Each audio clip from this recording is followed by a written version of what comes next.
Françoise Sercollet, bonjour. Bonjour. Vous êtes herpétologue au Muséum d'Histoire Naturelle et auteur de nombreux livres. D'ailleurs, on voit Grenouilles, Crapauds et compagnie chez Coaé. Alors justement, parlez-nous, le sous-titre c'est Parlez-moi d'amour.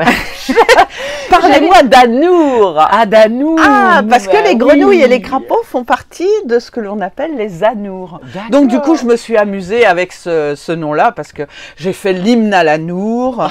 Qu'est-ce qui pourrait sauver l'Anour? Parlez-moi d'Anour. Et ben Donc moi, voilà. je voudrais que vous me parliez d'amour quand même. Donc de reproduction. Les amours et la reproduction chez les grenouilles et les amphibiens, c'est du délire en fait. C'est extraordinaire. Il faut savoir que la fécondation chez les grenouilles, elle est externe, c'est-à-dire que la femelle va éjecter donc, dans le milieu aquatique donc, ses ovocytes et le mâle qui est dessus va arroser donc, de son sperme donc, les ovocytes et donc ça va féconder, mais à l'extérieur du ventre donc, de la femelle, donc les œufs. Et vous avez des amphibiens, notamment des grenouilles, qui sont absolument extra parce qu'elles vont récupérer, par exemple, dans leur bouche, donc les œufs, et il va y avoir une incubation buccale, c'est-à-dire que les œufs vont se transformer en têtards à l'intérieur de la bouche de la femelle. Vous en avez d'autres qui vont mettre leurs œufs dans leur dos. Et donc c'est dans le dos que les bébés vont se transformer. C'est par exemple le cas de Pipa Pipa en Guyane française, par exemple. Et vous avez une autre grenouille, mais qui malheureusement a disparu. Voilà, c'est le problème actuel, la disparition des animaux. C'est que cette grenouille-là, elle avalait notamment ses œufs. Les œufs allaient se retrouver dans l'estomac, et l'incubation était stomacale.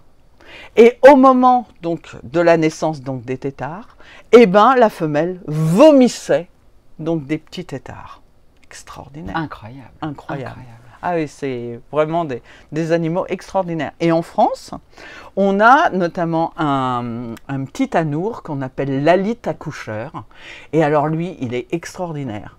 Pourquoi? Parce que déjà, donc le mâle va attraper la femelle, va lui masser donc les flancs. Okay. Après, avec ses pattes arrière, il va lui chatouiller un peu le cloaque pour récupérer la ponte. Et cette ponte, qui est une ponte en chapelet, il va se l'installer sur ses pattes postérieures, sur ses chevilles. Et donc, une fois qu'il a récupéré la ponte, la femelle s'en va.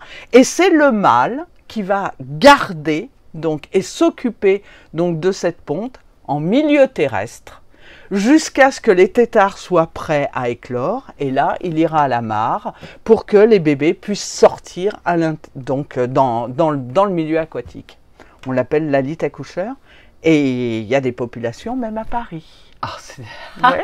Et oui, voilà. Donc on a plusieurs populations, de petites populations, notamment, on en a une au Jardin des Plantes. Ouais. Voilà, derrière mon bureau, il y a des alites accoucheurs.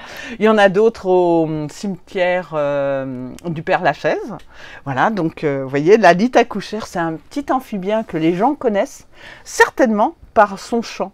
Parce que le soir, quand vous entendez une petite note flûtée qui fait pou, pou, pou, et que c'est par terre, eh ben c'est l'alite accoucheur. Par contre, si vous avez à peu près la même note, un petit peu plus rapide, et qui se trouve dans les arbres, eh ben là, c'est le petit duc. Donc, il ne faut pas confondre. Merci beaucoup. Je vous en prie.